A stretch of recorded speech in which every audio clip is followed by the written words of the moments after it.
वसीयत कहानी के संवाद और पात्रों के बीच की बातचीत यह दिखाती है कि कैसे जीवन के इस सामान्य और अनदेखे पल भी बहुत खास हो सकते हैं। मालती जोशी ने इस मार्मिक कहानी के जरिए परिवार के रिश्तों की जटिलता और जीवन की गहराई को सुंदरता से हमारे सामने रखा है। यह कहानी मानवीय भावनाओं और रिश्तों के नाजुक पहलू को छू जाती है। आइए सुनते हैं इस कहानी को विस्तार से। ओंकार सीटी बजाते हुए घर में दाखिल हुआ ही था कि बरामदे में बैठे हरीश को देखकर एकदम सकपका गया। नमस्ते भैया, आज आप घर में कैसे? तुम्हें कोई ऐतराज़ है? हरीश ने कहा तो ओंकार और भी सहम गया। उसकी हालत देखकर हरीश को हंसी आ गई। कहा, मैं तो खैर अपने घर में बैठा हूँ, पर आज आपकी सवारी इधर कैसे? ऐसे ही, कभी कभी भाभी जी से मिलने चला आता हूँ। भाभी है ना भीतर? उसने पूछा और उत्तर की प्रतीक्षा न करते हुए सीधे भीतर चला गया। भीतर वाले ओसारे में माँ बेटी दोनों मिल गई। ओंकार वहीं पास में बैठ गया। बोला, भाभी जी, बड़े भैया के पास कौन सी गाड़ी है? सेंट्रो। क्यों? नीली वाली थी ना, पर आजकल वहाँ एक लाल गाड़ी खड़ी रहती है, खूब बड़ी सी।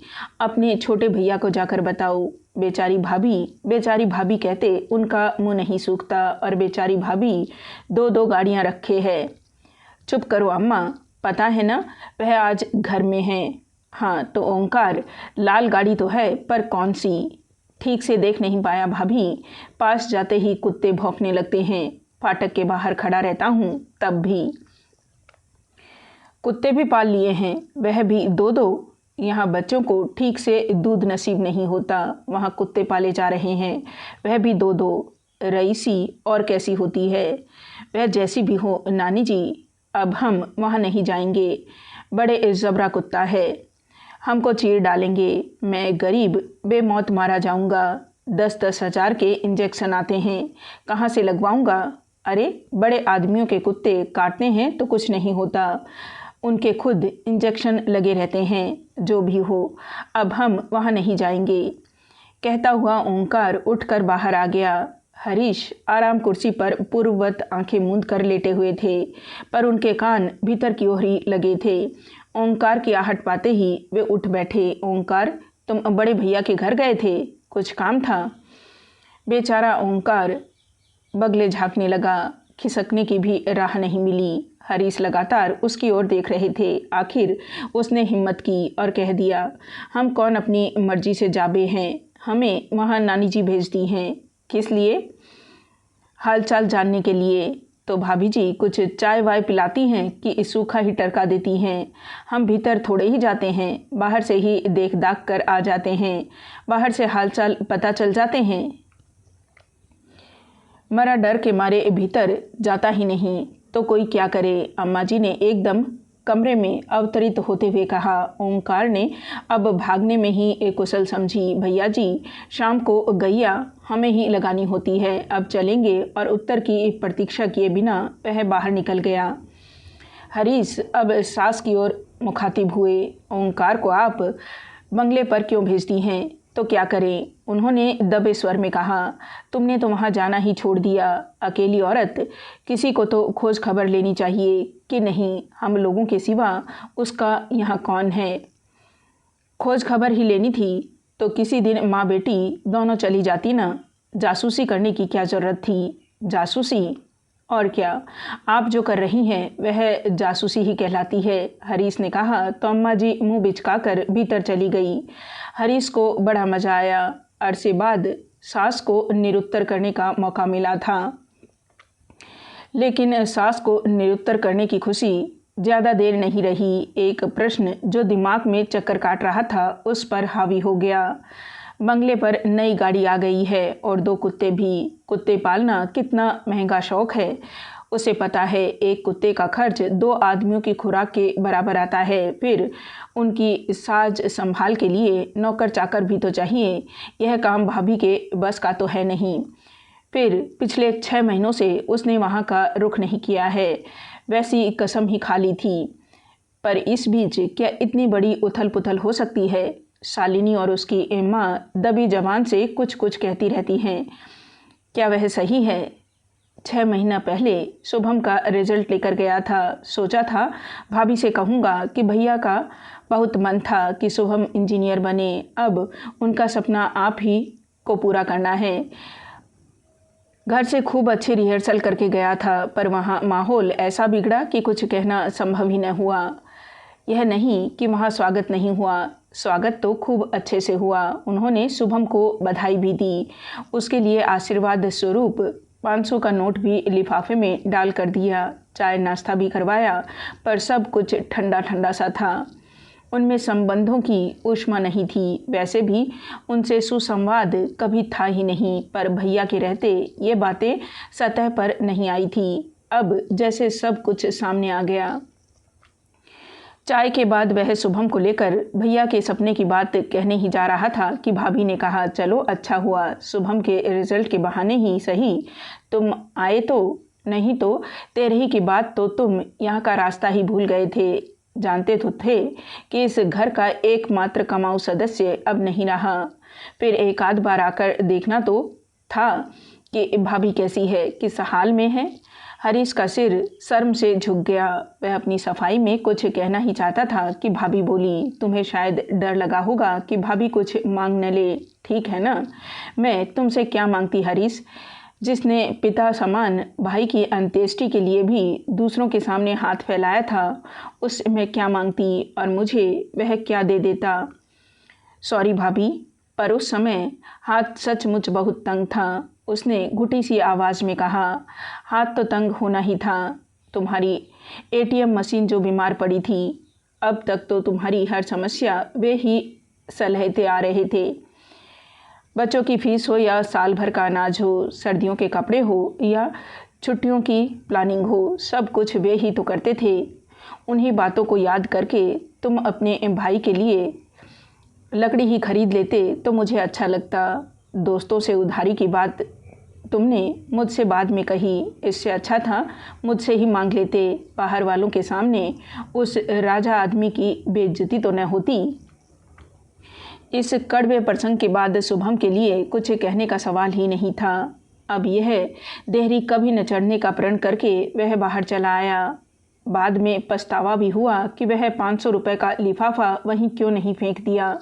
वैसे भी भाभी के लिए मन में पहले दिन से ही एक पूर्वाग्रह था। समझ लिया था कि वे उन लोगों का सुख चैन छीनने आई है।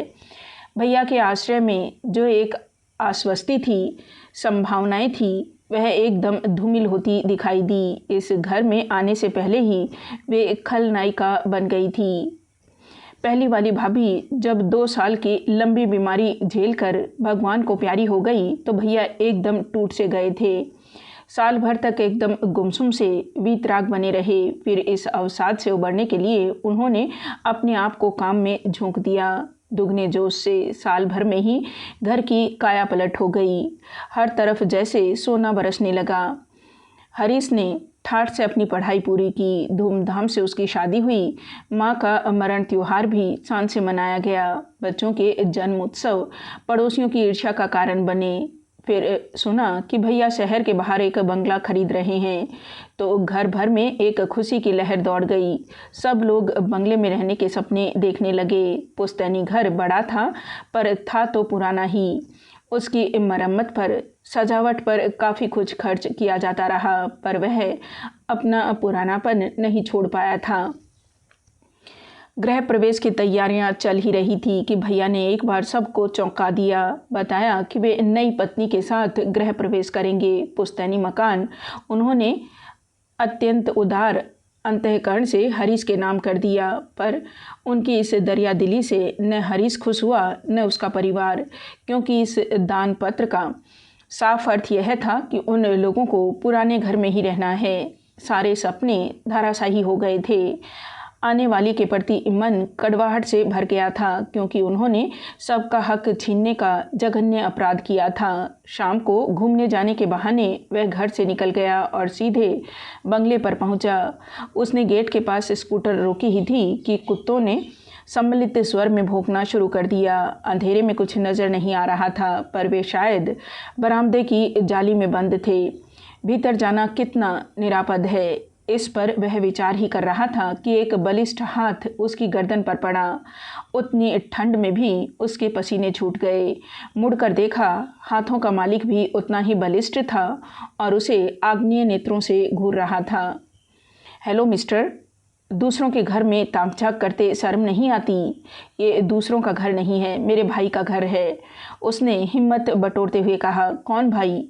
उसने भैया का नाम बताया। वे तो अब नहीं हैं, पर भाभी तो हैं, मैं उनसे ही मिलने आया हूँ। भाभी भी अब यहाँ नहीं रहती, यह बंगला अब मैंने खरीद लिया है। क्या बात करते हैं?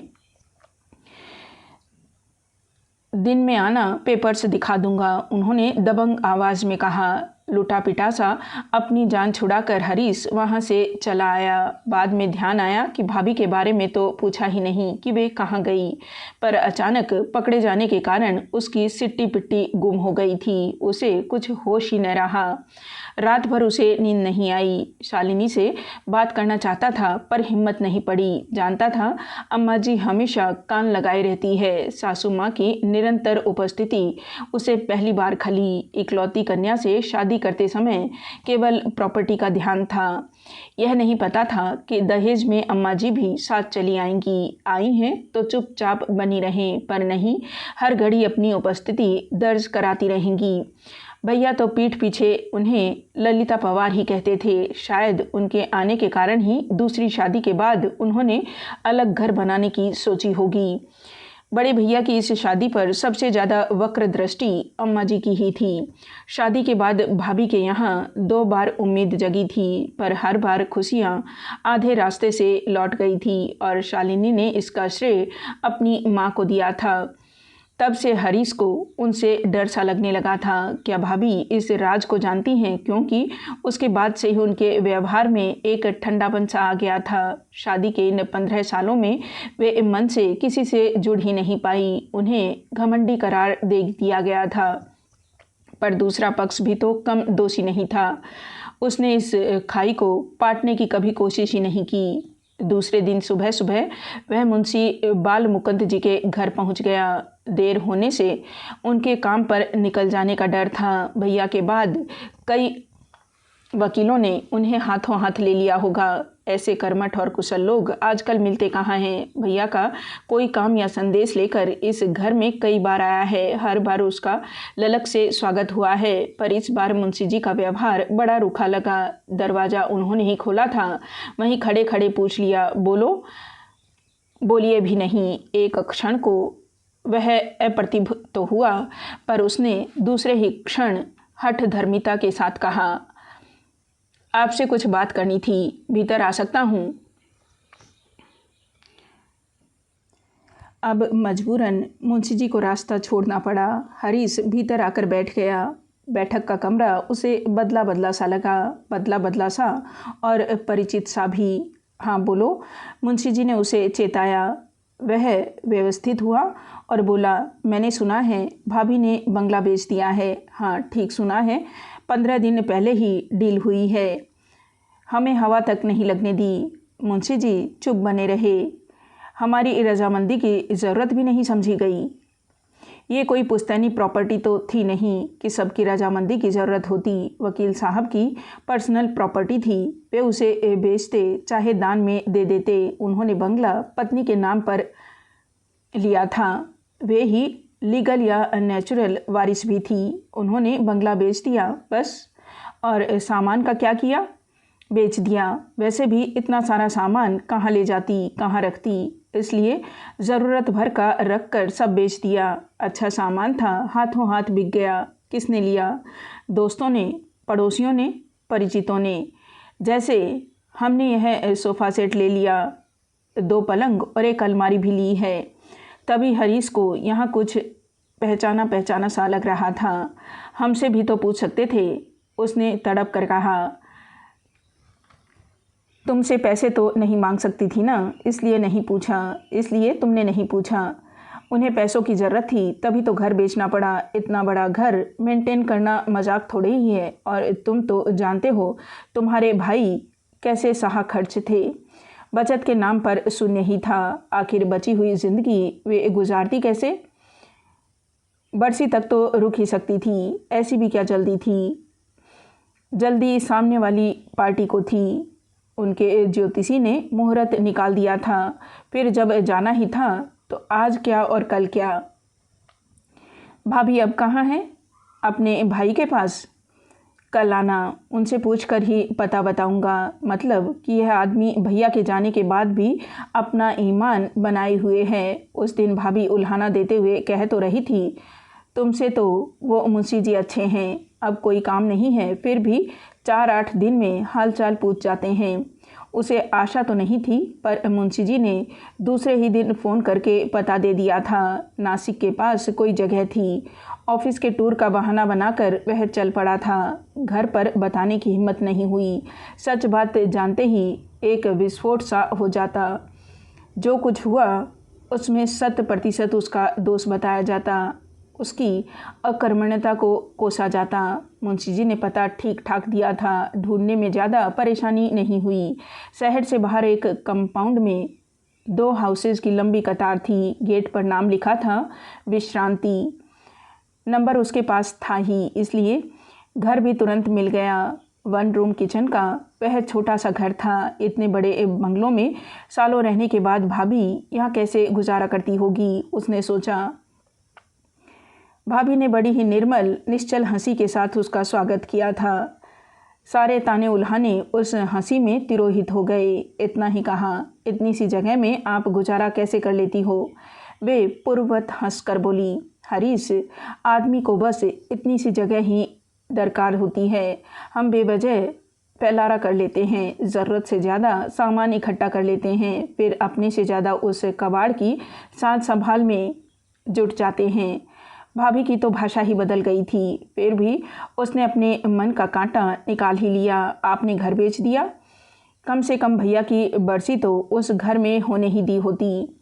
मरने के बाद क्या फ़र्क पड़ता है कि बरसी कहाँ हो रही है? वैसे भी जो कुछ करना है तुम्ही को करना है, तो बरसी बाप दादाओं के घर में ही हो तो अच्छी है। आप आओगी तो? मेरा तो उसमें कोई रोल ही नहीं है। मैंने अपनी तरफ से एक अनाथ आश्रम में पैसे जमा कर दिए हैं। हर साल उस तिथि पर आश्रम के बच्चों को अपनी ओर से भोजन मिलेगा। तुम भी जब तक बने श्राद्ध करते रहना, नहीं तो एक बार गया जाकर पिंडदान कराना, फिर कुछ करना नहीं पड़ता। भाभी ने चाय बनाई, नाश्ता करवाया। वही सलीका, वही अभिजात्य।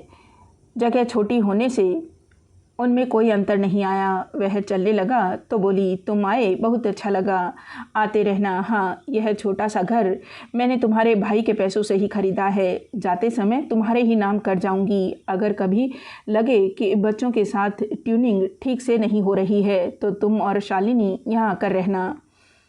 बद्दुआ दे रही हो? नहीं, आशीर्वाद दे रही हूँ। बुढ़ापे में अपने सिर पर अपनी छत होना कितनी बड़ी नियामत है, यह मुझसे बेहतर कोई नहीं जानता।